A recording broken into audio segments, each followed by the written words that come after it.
Glória a Deus. Cumprimento a igreja do Senhor Jesus Cristo com a paz do Senhor. Aos irmãos também que estão acompanhando o culto em casa, louvado seja Deus. Me sinto muito feliz, amados, de poder estar aqui hoje com os irmãos, cultuando a Deus com os irmãos que estão em suas residências, adorando a Deus também. E fiquei muito feliz, mais ainda, com o hino que a irmã acabou de cantar aqui, acabou de louvar a Deus, porque muitas vezes quando recebemos um convite, até o penúltimo dia, ou até mesmo até chegar o dia, nós ficamos, será que eu vou por ali? Será que eu vou por aqui? Será que a mensagem é essa? Será que o tema é aquele?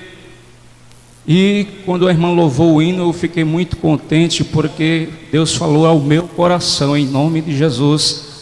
E eu senti de Deus que era aquilo mesmo que Deus colocou no meu coração. Palavra de Deus contida no Evangelho do Senhor Jesus Cristo, segundo a narrativa de Lucas. Evangelho do Senhor Jesus Cristo, segundo a narrativa de Lucas, capítulo 8, verso 40. Vamos ler alguns versículos aqui. Uma história muito conhecida, muito pregada, muito ouvida, todos conhecem essa história, mas é uma história muito linda, uma história em que um ser humano se debruçou sobre o Senhor Jesus Cristo e recebeu resposta a tempo, foi ouvido por Deus. Lucas capítulo 8, versículo 40 a seguir. E aconteceu que, ao retornar Jesus, a multidão o recebeu com alegria, porque todos estavam esperando por ele. E eis que veio um homem chamado Jairo, que era governante da sinagoga, e prostrando-se aos pés de Jesus, pedia-lhe que fosse à sua casa, porque ele tinha uma filha única, de cerca de 12 anos, que estava à morte. Mas enquanto ele ia, as multidões o apertavam. Verso 49 agora.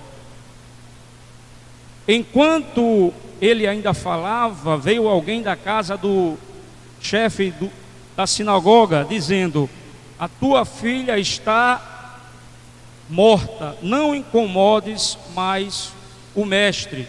Mas Jesus, ouvindo, respondeu-lhe dizendo: não temas, crê somente e ela será salva.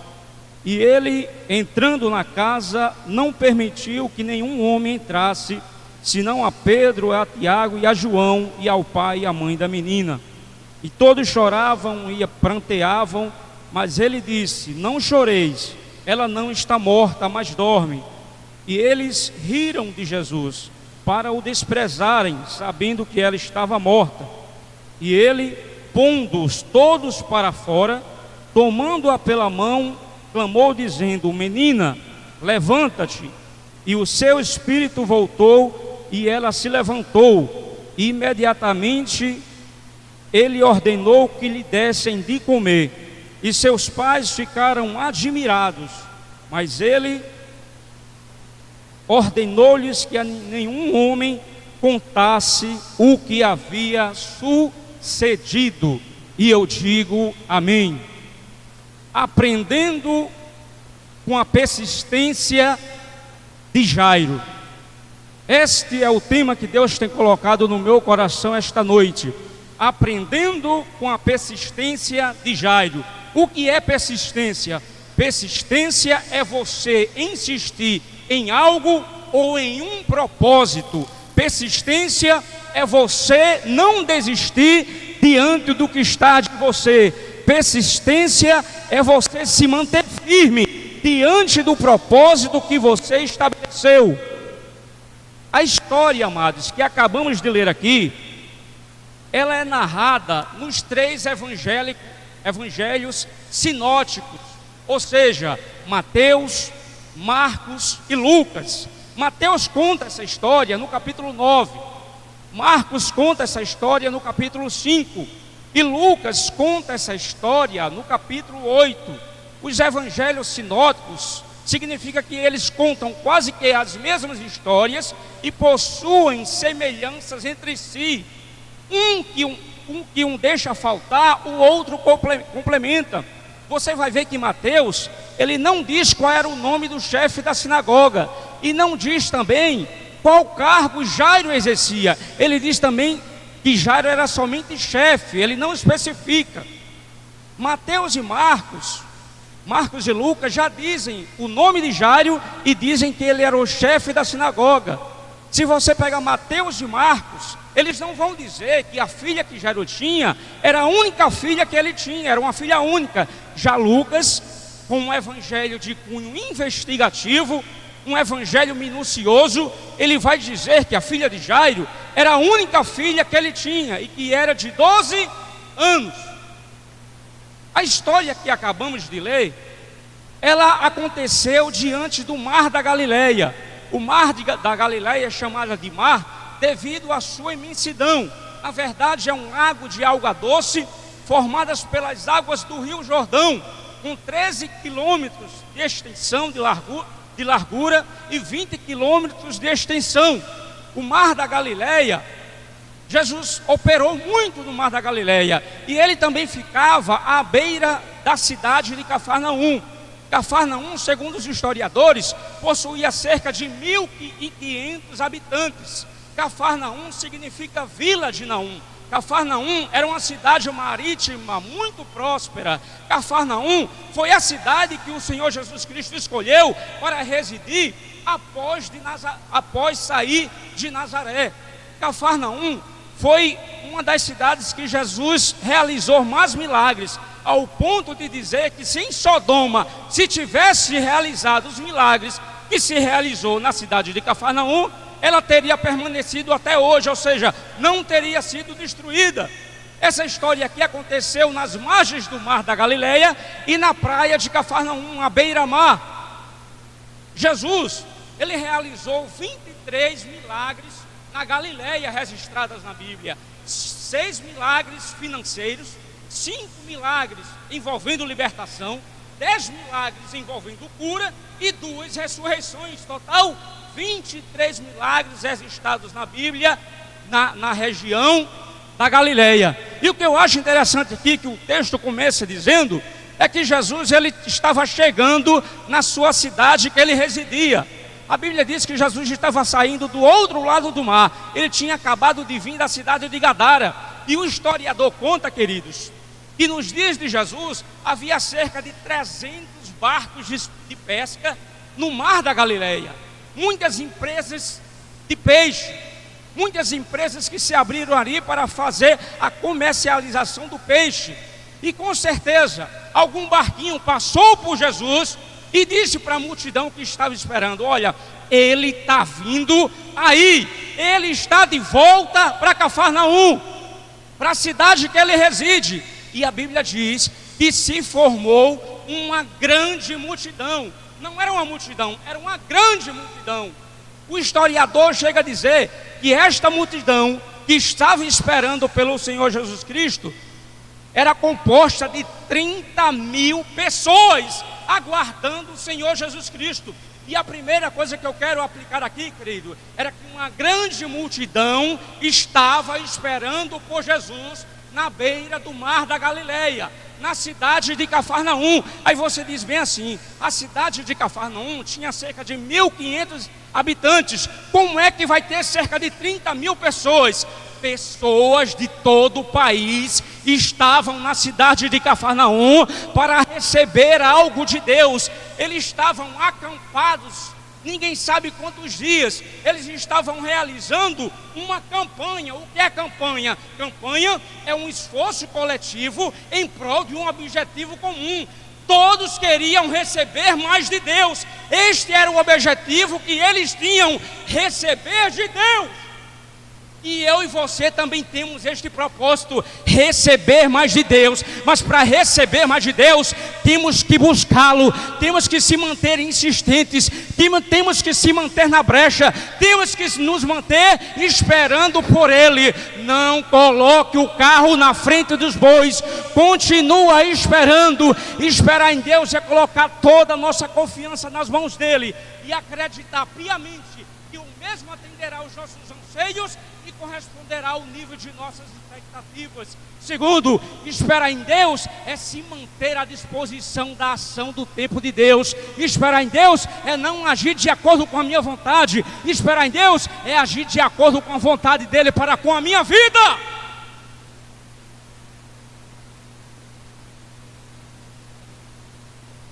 Segunda coisa, qual é o nome do personagem principal aqui da história? Qual? Jairo. O nome Jairo é uma variante grega do nome hebraico Jair. Na verdade, o nome Jairo, como nós conhecemos, o nome dele não era esse, o nome dele era Jair. Jairo é uma variante grega do nome Jair. E o nome Jair no hebraico significa aquele que resplandece, aquele que brilha, aquele a quem Deus ilumina. Jairo era um homem iluminado, um homem que resplandecia, um homem que brilhava diante do seu status social. Mas houve um dia em que o brilho de Jairo foi ofuscado por uma tristeza imensa.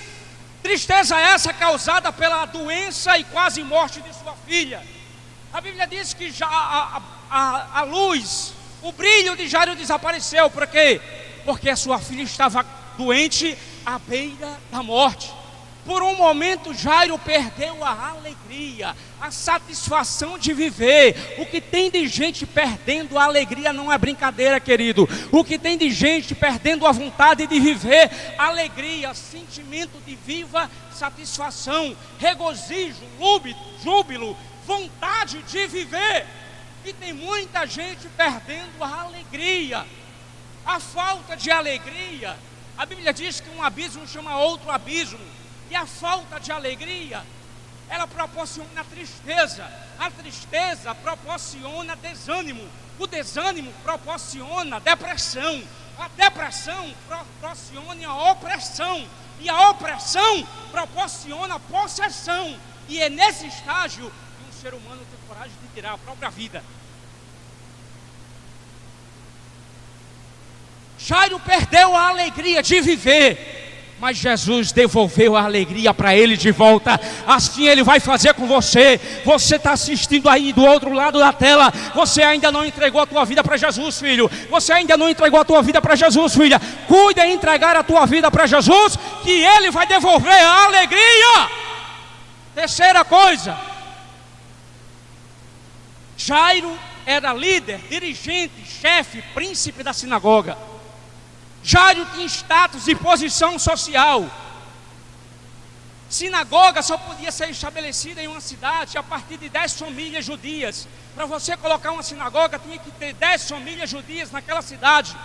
Sinagoga foi trazida do costume do exílio, onde o povo não tinha como adorar e faziam sinagogas. As congregações de hoje é uma extensão, uma continuidade da sinagoga.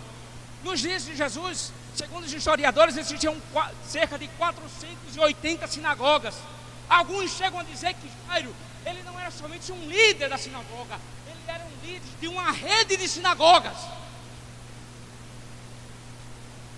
Mas Jairo, sendo líder de sinagoga, sendo pastor, sendo um homem respeitado, ele vai até Jesus.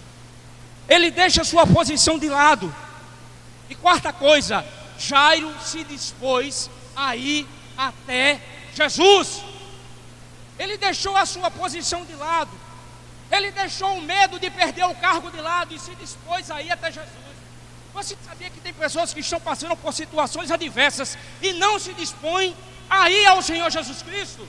você tem que tomar atitude. Atitude é comportamento ditado por uma disposição interior que nos leva a agir. Atitude é comportamento ditado por uma disposição interior que nos leva a agir. Você tem que sair da zona do conforto, meu filho. Você tem que sair da estagnação, meu filho. Você tem que partir, você tem que buscar, você tem que se decidir, você tem que tomar uma decisão, você tem que ter atitude.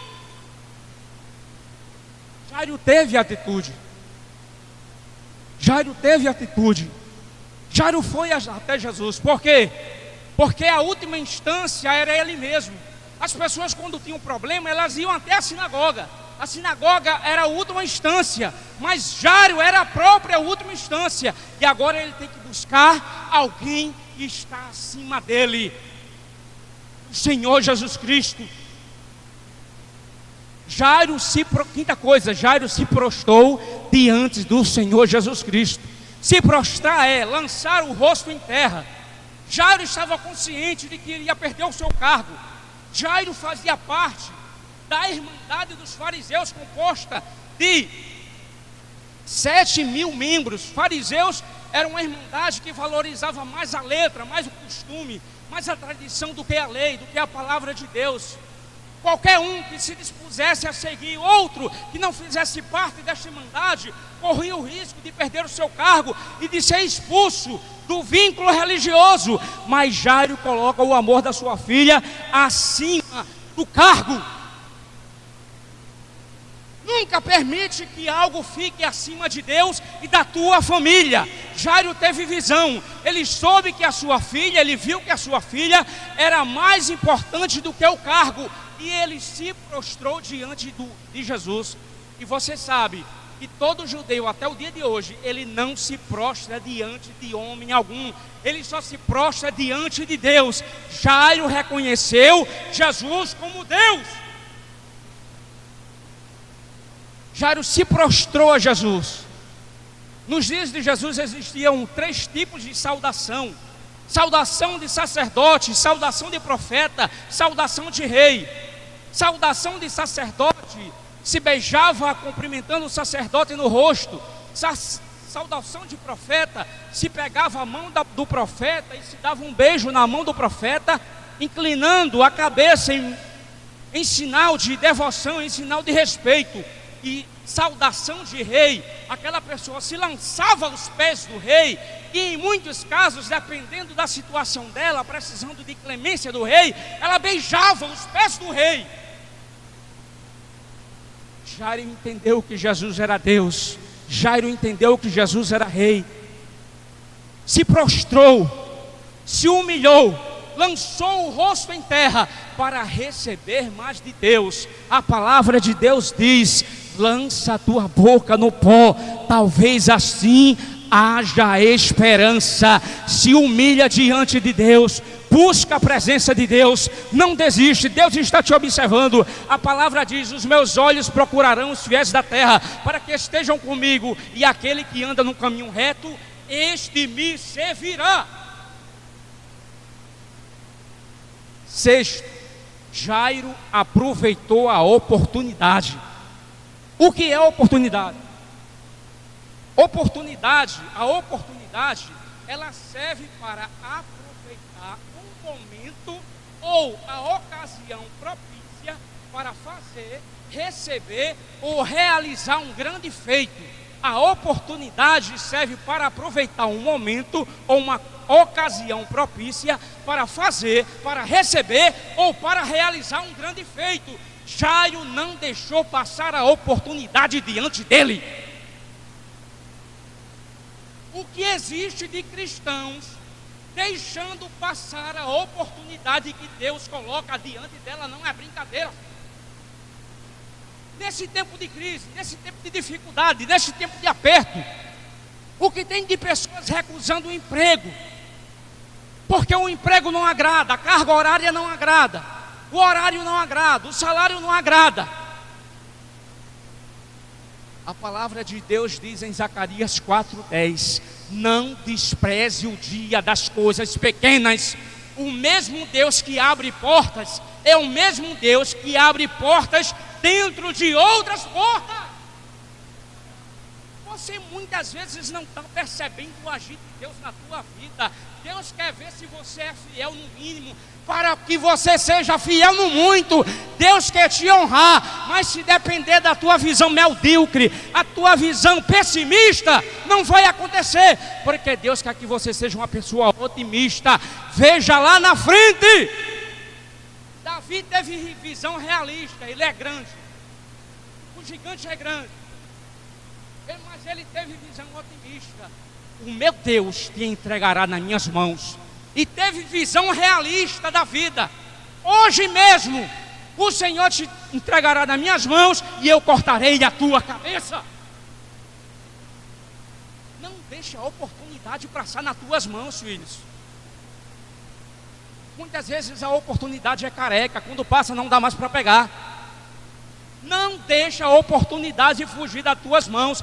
Deus quer te honrar. Assim como Jairo aproveitou a oportunidade diante de 30 mil pessoas, Deus quer que você venha aproveitar a oportunidade diante deste mundo caótico que está aí. Deus quer que você faça a diferença. Essa aqui é linda, querido. Sétimo, Jairo pediu para Jesus ir à sua casa. Você sabia que Jesus não era muito de ir nas casas? Quem gosta muito de viver na vida, na casa dos outros, significa que não tem o que fazer, sim ou não? Quem gosta de viver na casa dos outros é porque gosta de reparar a vida alheia, sim ou não? Quem gosta de viver muito na casa dos outros é porque está cobiçando o que é do outro, sim ou não? Quem gosta de viver muito dentro da casa dos outros é porque quer viver uma vida monótona, sim ou não? E Jesus não era esse tipo de gente. Jesus tinha o que fazer. Jesus diz em João: meu pai trabalha até agora e eu também trabalho. Jesus tinha trabalho para fazer. Mas Jesus foi com Jairo na casa dele. A Bíblia diz que Jesus estava na casa de Marta, Maria e Lázaro, porque ele gostava muito desse menino. A Bíblia diz que Jesus se ofereceu para ir na casa de Zaqueu, porque ele tinha um plano específico para tirar aquela ovelha da árvore com o seu cajado, resgatá-la e salvá-la, assim como o pastor fazia na vida cotidiana. E Jesus mostrou certa vez, quando um centurião romano, ele se colocou diante de Jesus e disse: Jesus, eu rogo-te que vás, que cure o meu servo. Jesus disse: vai, o teu servo está curado. Não foi preciso Jesus ir na casa daquele centurião romano. Ele disse tão somente uma palavra e o criado daquele centurião romano sarou da doença. Se você não gravou nada até agora, grave só isso. Porque Jesus foi à casa de Jairo para provar uma coisa: o verdadeiro evangelho, ele é acompanhado de 4 sinais. O verdadeiro evangelho é acompanhado de pregação. Se não tiver pregação, não é evangelho. O verdadeiro evangelho é acompanhado de ensinamento. Se não tiver ensinamento, não é verdadeiro evangelho. O verdadeiro é acompanhado de libertação. Se não houver libertação na vida do indivíduo, não é evangelho. E o verdadeiro evangelho é acompanhado de curas. Jesus tinha acabado de libertar um homem possesso de uma legião do outro lado do mar. Jesus estava pregando e ensinando quando Jairo chegou. E agora Jesus tem que mostrar o 4º sinal do verdadeiro evangelho: curar. Jesus tinha que curar. Glória a Deus. 8. Jairo levou a sua causa a quem poderia resolver. Jairo levou a sua causa a quem poderia resolver. Tem tanta gente que está levando a sua causa a quem não pode resolver. Tem muita gente, tem tanta gente contando o seu problema a quem não pode fazer nada por ele. Querido, aprenda uma coisa: quanto menos as pessoas souberem da tua vida e dos teus projetos, mais feliz e realizado você será.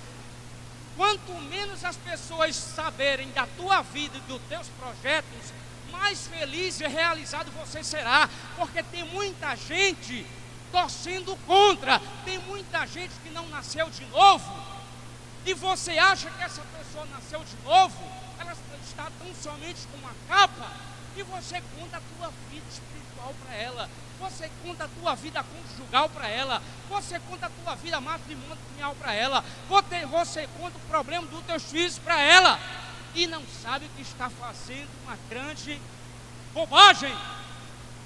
Leva a tua causa a quem pode resolver, querido. O céu não está em recesso.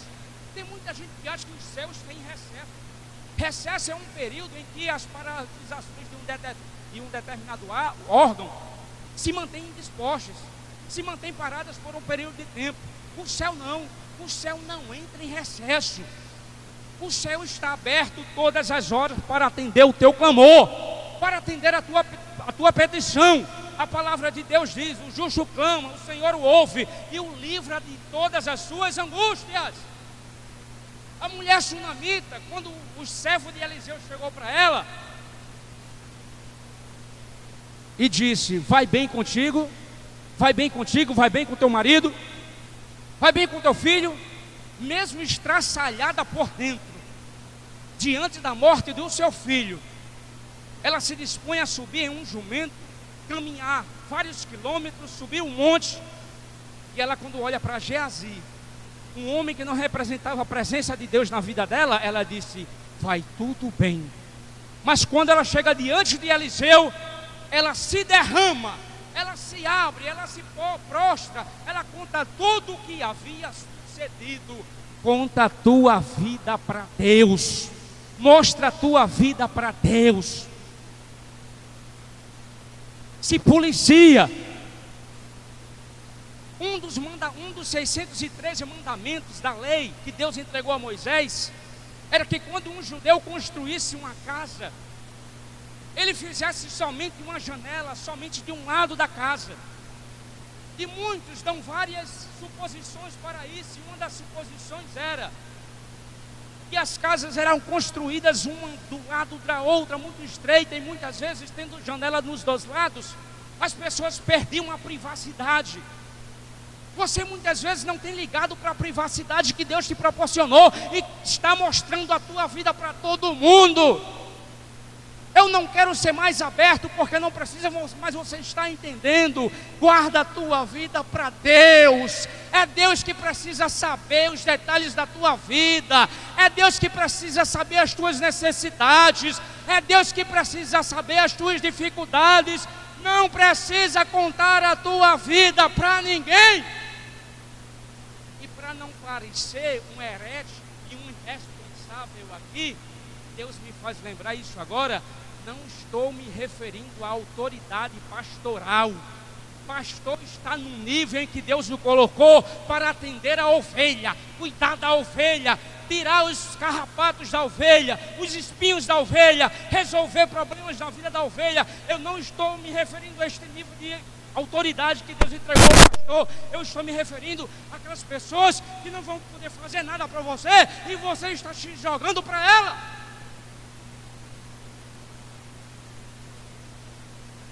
Nós estamos caminhando para o fim, querido. 9. Jairo não perdeu a esperança. O que é esperança? Perseverante e confiança no futuro. Esperança é perseverante e confiança no futuro. Jairo não desistiu. A Bíblia diz aqui no texto que o amigo de Jairo chegou para Jairo e disse: Jairo, não precisa você incomodar mais o mestre. Não precisa você incomodar mais o mestre, porque a tua filha morreu. Eu aprendo o seguinte: a extremidade do homem é a oportunidade de Deus. A extremidade do homem é a oportunidade de Deus. Quando aquele homem disse isso, Jesus olhou para Jairo e disse: Jairo, não temas, crê somente. Em outras palavras, Jesus quis dizer: Jairo, não tenha medo, continue acreditando, continue acreditando que a vitória vai chegar, meu filho. Continue acreditando que a porta vai se abrir. Continue acreditando que aquela doença vai desaparecer do corpo do teu parente. Continue acreditando que aquela enfermidade vai desaparecer do teu corpo. Continue acreditando que a porta vai se abrir. Continue acreditando que a bênção vai chegar. Continue acreditando que aquele parente vai ser liberto. Continue acreditando que Deus vai chegar com providência.